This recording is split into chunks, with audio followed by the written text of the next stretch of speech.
जय श्री राम।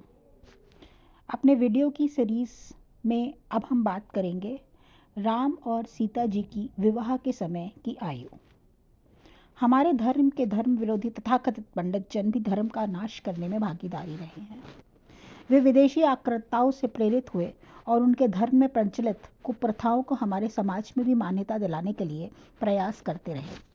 बाल विवाह जैसी कुप्रथा इसी प्रकार समाज में स्थापित की गई। इसे मान्यता देने के लिए पौराणिक प्रतिष्ठित धर्म ग्रंथों और कथाओं का साक्ष्य दिया गया। ऐसा प्रचलित किया गया कि श्री राम और सीता जी का विवाह बाल्यकाल में ही हो गया था, ताकि उन्हें अनुसरण करने वाला हमारा समाज इस प्रथा को आसानी से स्वीकार कर ले। ऐसा प्रचार करना शुरू कर दिया गया कि सीता का विवाह मात्र 6 वर्ष की आयु में ही हो गया था। पंडितों पर अंधविश्वास ने हमें कभी साहित्य पढ़ने और सच्चाई खोजने के लिए प्रेरित नहीं किया। हम पंडितों का अंधानुकरण करने लगे और इसी को सत्य मान लिया। हम जानते हैं कि सीता जी के विवाह के समय ही उनकी अन्य तीनों बहनों का विवाह भी हो गया था और वे स्वयं उम्र में सबसे बड़ी थीं। यदि साधारण तर्क लगा करके भी देखें तो कितना हास्यास्पद है ये सब। क्या उनकी सबसे छोटी बहन का विवाह सिर्फ 2 वर्ष में हो गया था?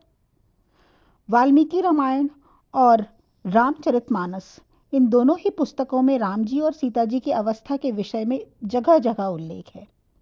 ये देखिए रामचरितमानस के बाल कांड के दोहा संख्या 208 की चौपाई। जब ऋषि विश्वामित्र अयोध्या में राम और लक्ष्मण को अपने साथ ले जाने के लिए आते हैं, उस वक्त दशरथ जी ने राम लक्ष्मण के लिए किशोरावस्था का प्रयोग किया है। वाल्मीकि रामायण के बालकांड के सर्ग 20 के इस प्रसंग में वर्णित आयु 16 के करीब है। अब आगे देखिए, ये रामचरितमानस के बालकांड की दोहा 229 के पहले की चौपाई है। इसमें सखियां सीता जी के सम्मुख श्री राम और लक्ष्मण का वर्णन करते हुए किशोर शब्द का प्रयोग करती हैं। आगे देखिए, विश्वामित्र और जनक के साथ बातचीत में जनक जी सीता जी के बारे में बताते हुए उनके लिए युवा और सयानी शब्द का प्रयोग करते हैं। ये प्रसंग है बालकांड सर्ग 66 से। कहीं भी उनके बाल अवस्था में होने का जिक्र नहीं है। ये इस बात का प्रमाण है कि विवाह के समय राम और सीता दोनों ही युवा अवस्था में थे।